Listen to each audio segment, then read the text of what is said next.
Hey, hi. My name is Bola Adeomi. I'm a student at IDSA.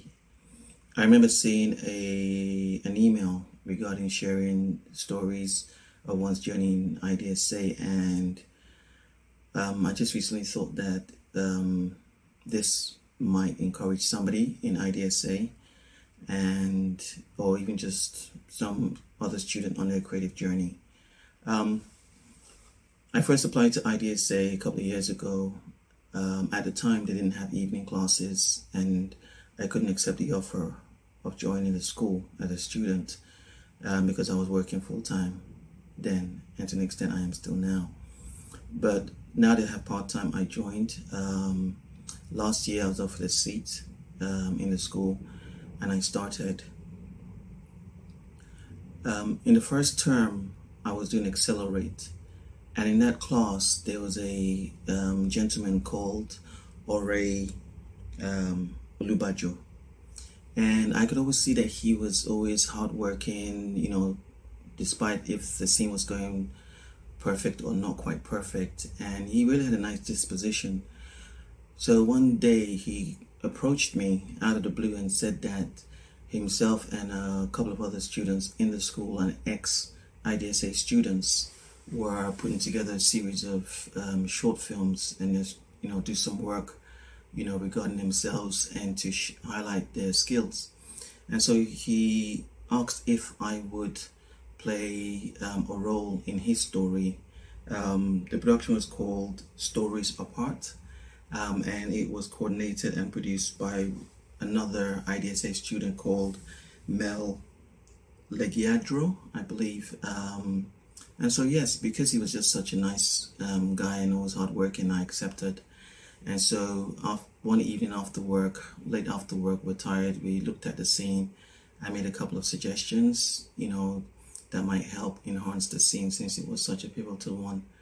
He took it back to the writer, to Mel, and they made some adjustments. Long story short, we shot it. I played the role of an immigration officer in his short story. And it was interesting to see, the students in IDSA, just being busy about their things that they were doing. So that's the first thing that happened to me last term. Secondly, during last term, we had our IHP, and as part of that, I chose a scene and what's regarded as an epic classic between two industry giants, Robert Downey Jr. and the recent late Robert Duvall. I took it because it's just an awesome scene, and when I found the scene, I had in mind doing that scene with another student called Jesse. Unfortunately, around by that time, Jesse stepped out of IDSA to focus on some acting he was doing for his own platform.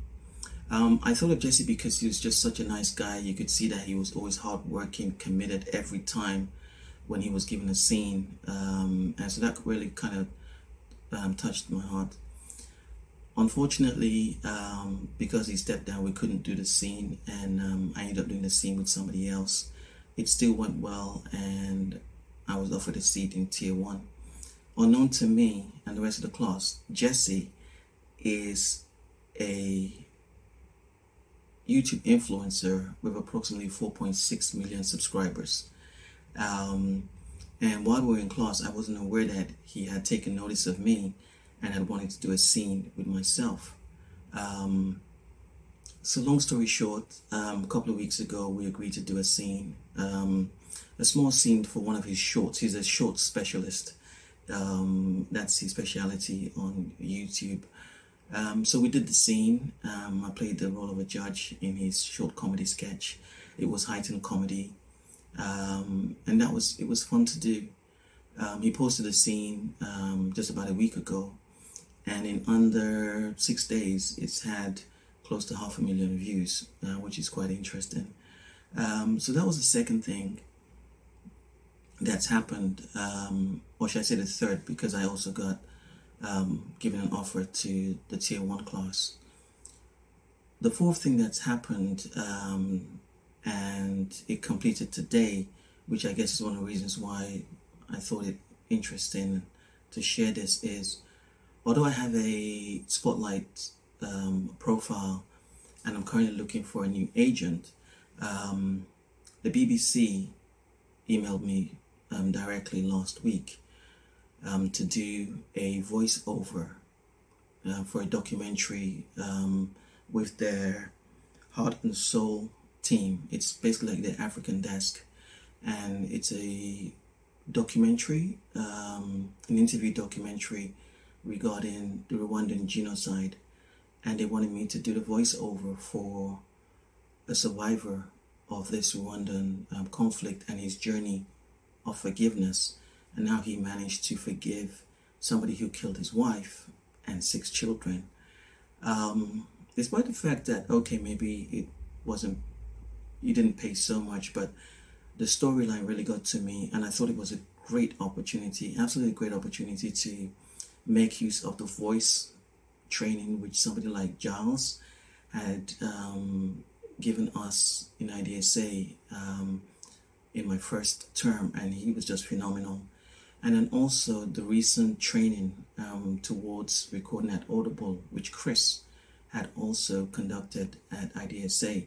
So I thought it was an amazing opportunity to just apply those skill sets and those trainings.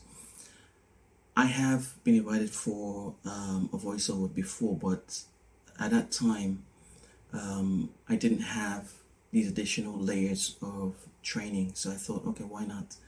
So I went in today to the BBC, and I'd done the work. I was supposed to come with a Rwandan accent or something at least close in the region, like East African.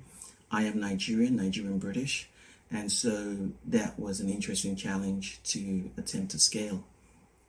The BBC were amazing. They had a somebody who was Rwandan in the room, and over the weekend prior to it, we had actually I had rehearsed some of the names. He had recorded them for me, sent them to me, and I just worked on them. I worked on the 2+ pages that I had, and we did this, the recording today. It was beautiful. And when I left, I noticed that apart from corrections on particular names and things like that of people and places, they didn't actually correct the accent which I brought, as part of my delivery. And afterwards, I felt kind of chuffed and proud that, I had come with something, and they had found it, okay to work with, which is heartwarming. So I just want to say to somebody, no matter what class you are in, whether it's in IDSA or anywhere, one, you're in the industry even without knowing it. 2, you never know who's watching you, your classmate. One of them could be the next Denzel Washington or Halle Berry or Tahaji P. Henson. But yeah, treat people nicely, do the work, hope for the best. If it doesn't go well on the day, shake yourself, keep going. You just never know. I thought, I just share this. I was a bit reluctant initially, but I just thought, you never know, it might encourage someone. Yeah, have a lovely day, have a lovely time. God bless.